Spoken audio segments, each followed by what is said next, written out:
Assalamualaikum warahmatullahi wabarakatuh. Perkenalkan, nama saya Nabila Safitri Ramadhani, NIM 2515401042 dari Prodi Kebidanan 1B. Di sini saya ingin menjelaskan tentang sistem reproduksi pria dan wanita dan bagaimana proses kehamilan. Yang pertama ada organ reproduksi pria.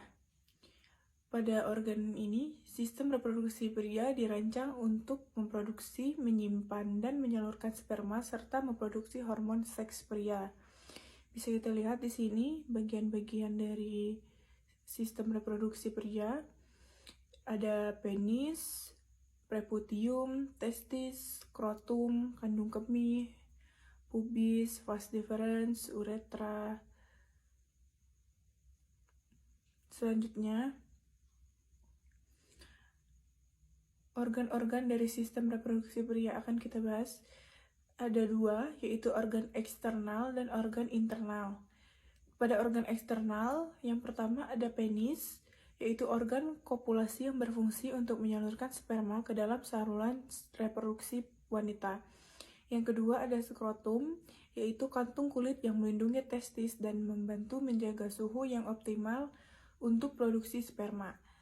Kemudian organ internal ada testis atau buah zakar, sepasang kelenjar yang menghasilkan sperma atau spermatogenesis dan hormon testosteron. Yang kedua ada epididymis, yaitu saluran panjang berliku di belakang setiap testis, tempat sperma matang dan disimpan. Kemudian ada vas deferens, yaitu saluran yang membawa sperma dari epididymis menuju uretra. Selanjutnya, kelenjar vesicula seminalis, yaitu untuk menghasilkan cairan kaya fruktosa yang memberi energi pada sperma. Selanjutnya, kelenjar prostat menghasilkan cairan yang membantu melindungi sperma dan meningkatkan motivitasnya.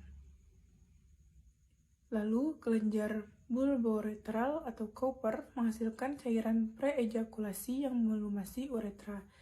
Dan yang terakhir ada uretra, yaitu saluran yang melewati penis berfungsi sebagai jalan keluar urin dan semen atau cairan yang mengandung sperma. Selanjutnya, yang kedua, organ reproduksi wanita. Sistem reproduksi ini dirancang untuk memproduksi sel telur, tempat terjadinya fertilisasi, mendukung perkembangan janin, melahirkan, dan memproduksi hormon seks wanita. Bisa kita lihat di sini anatominya.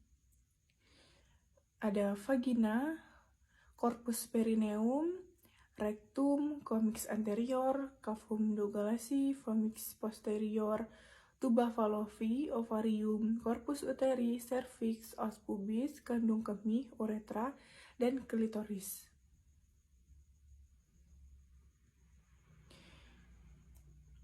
Pada organ reproduksi wanita ini terdapat dua bagian juga, yaitu organ reproduksi organ eksternal dan organ internal.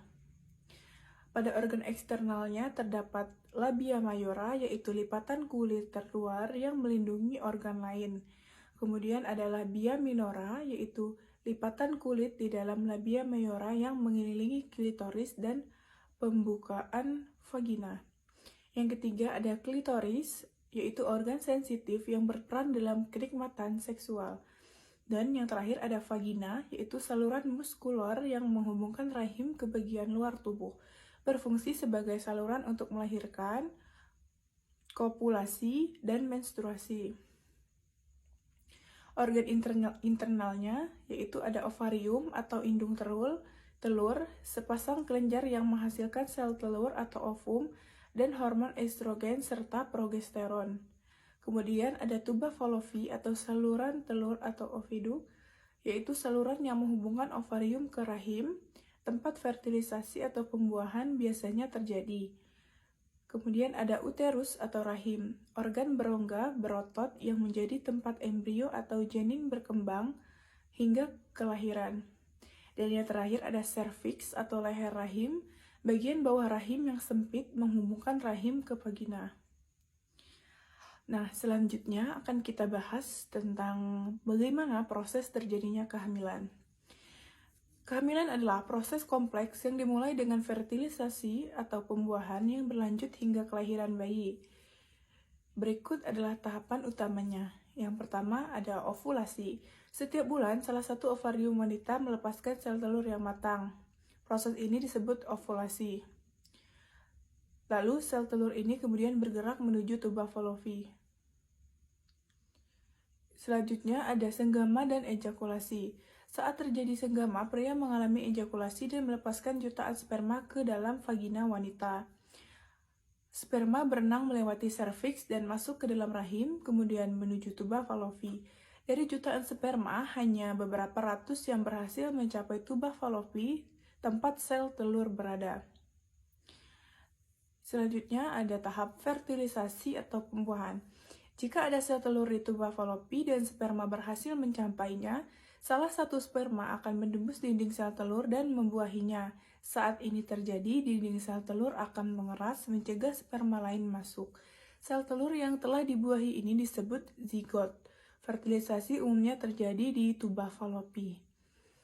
Lalu, perjalanan zigot dan pembelahan sel. Zigot mulai membelah diri saat bergerak perlahan dari tuba falopi menuju rahim. Pembelahan sel ini membentuk massa sel yang disebut morula, lalu berkembang menjadi blastokista. Sekitar 6-12 hari setelah fertilisasi, blastokista mencapai rahim dan menempel pada dinding rahim yang tebal dan kaya darah atau endometrium. Proses ini disebut implantasi. Setelah implantasi berhasil, wanita secara resmi dinyatakan hamil. Perkembangan embrio dan janin. Setelah implantasi, blastokista akan terus berkembang menjadi embrio, kemudian menjadi janin. Plasenta terbentuk untuk menyediakan nutrisi dan oksigen dari ibu ke janin, serta membuang limbah. Kantung ketuban yang terbentuk untuk melindungi janin. Kemudian tahap terakhir yaitu kelahiran. Setelah sekitar 40 minggu atau sekitar 9 bulan masa kehamilan, janin telah berkembang penuh dan siap untuk dilahirkan melalui proses persalinan. Baiklah, sekian penjelasan saya tentang sistem reproduksi pria dan wanita. Saya akhiri. Wassalamualaikum warahmatullahi wabarakatuh.